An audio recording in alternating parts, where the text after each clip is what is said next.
Olá, oitavo ano, essa é a nossa videoaula número 6 de História. E hoje nós vamos estudar sobre o Iluminismo. O que é o Iluminismo? O Iluminismo é um movimento filosófico e intelectual que aconteceu na Europa no século XVIII. O século XVIII é chamado de século das luzes.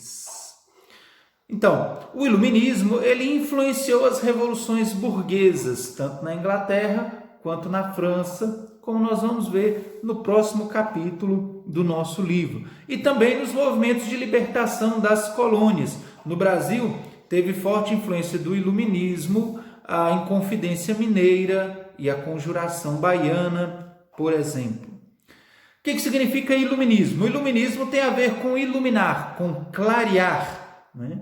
Com a busca da verdade. Então, a pretensão do iluminismo, como era um movimento filosófico e intelectual, é trazer a luz do conhecimento aos povos, tá certo?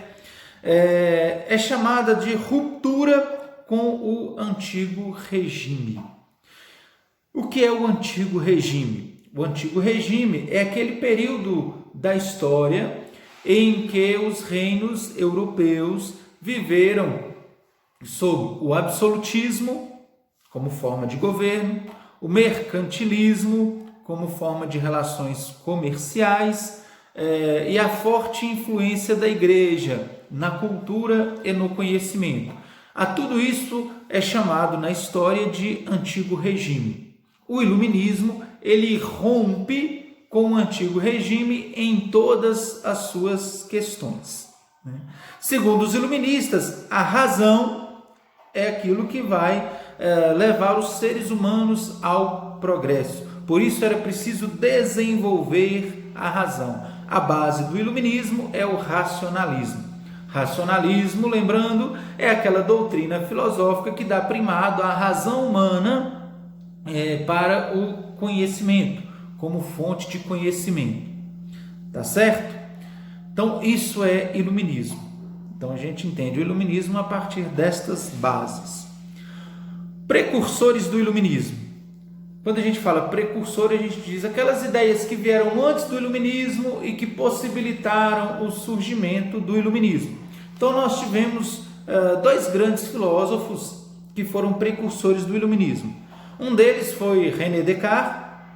René Descartes foi um filósofo francês que criou um método no livro dele, que ele chama Discurso do Método, que é um método de conhecimento, para que um conhecimento fosse um conhecimento científico. E ele criou esse método a partir de um conceito chamado dúvida metódica. O que é a dúvida metódica? É duvidar de tudo, né? Eu acho que nós já até estudamos isso na filosofia, se eu não me engano, mas se não, vamos lá, recordando. Dúvida metódica, René Descartes dizia que o primeiro passo para o conhecimento é duvidar de tudo, colocar tudo em dúvida, para que depois pudéssemos buscar o conhecimento. Lembrando que nessa época tinha forte influência da igreja, a igreja desenvolve a sua doutrina a partir de dogmas. Dogmas, como nós já estudamos, são verdades prontas, né?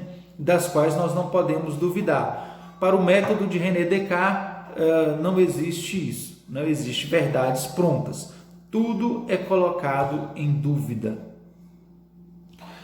O outro precursor do iluminismo foi o filósofo inglês John Locke. John Locke ele falava da teoria dos direitos naturais. O que é a teoria dos direitos naturais? Que todo ser humano, todas as pessoas, sem exceção, eles tinham direitos que são naturais e que não podem ser tirados deles, que é o direito à vida, o direito à liberdade e o direito de propriedade, de possuir propriedades.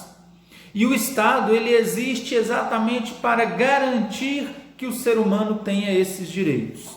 Então esse é o pensamento de John Locke. Então, com o pensamento de René Descartes e o pensamento de John Locke, desenvolveu-se o iluminismo posteriormente. O iluminismo ele tem três filósofos que se destacam, né? que é Voltaire, Montesquieu e Jean-Jacques Rousseau. Então, esses três filósofos, todos eles franceses, tá certo? Eles vão desenvolver aquilo que nós chamamos de doutrina iluminista. Voltaire ele dizia que o governo ele deveria existir, não existe uma sociedade sem governo, mas o governo ele deveria ter poderes limitados por uma legislação.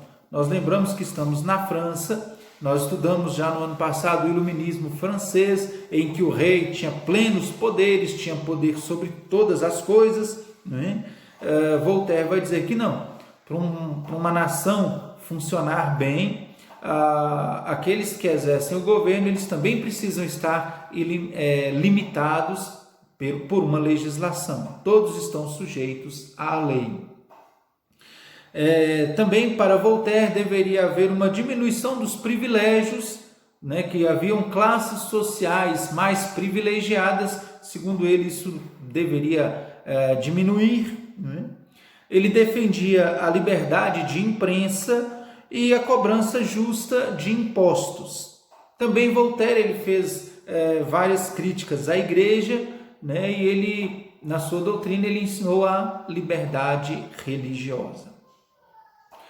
Montesquieu, né, outro filósofo iluminista, ele, nos seus escritos, ele deixou lá que para uma nação funcionar bem, o poder ele não poderia estar concentrado nas mãos de uma pessoa só.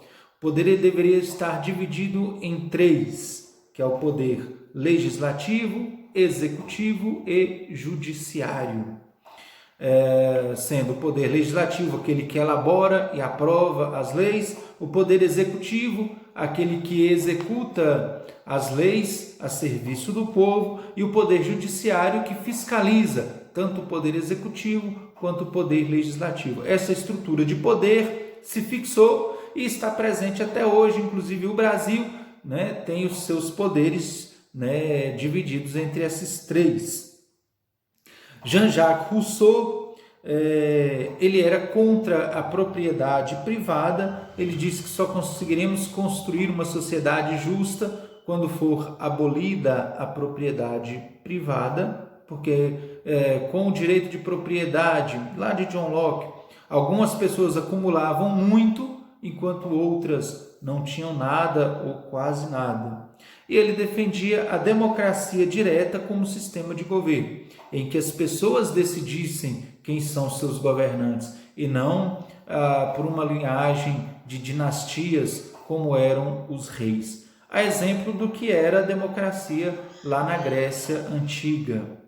Então, são esses três os filósofos iluministas. Na nossa próxima videoaula, nós vamos aprofundar um pouquinho mais sobre as suas doutrinas. Até lá!